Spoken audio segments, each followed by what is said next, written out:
But all that aside, returning from the event, taking it all in, it was great.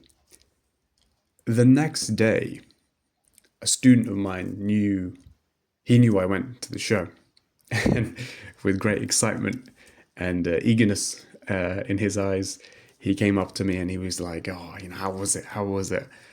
And I was feeding back. I was giving him the review, and in the midst of that conversation, you can argue he said it with perhaps rose tinted glasses. Perhaps there was an element of excitement that, once fades, perhaps he will have think differently. But he, spoke so highly of the segment and it was so great. But he said, "Man, he's the GOAT. John Cena's the GOAT, man." And that line's been thrown around for many years now. That's been the moniker he's been dubbed with.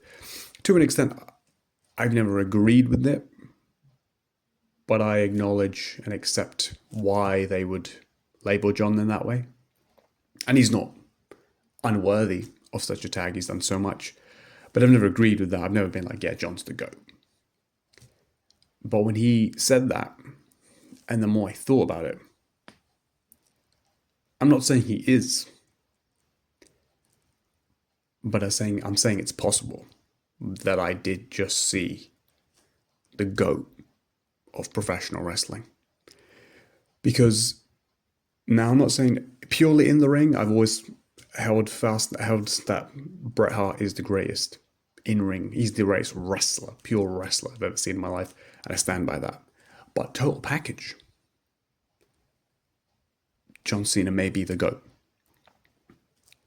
Level of superstardom, longevity, impact on business, match quality, promos, ability to adapt, now being a heel and a babyface.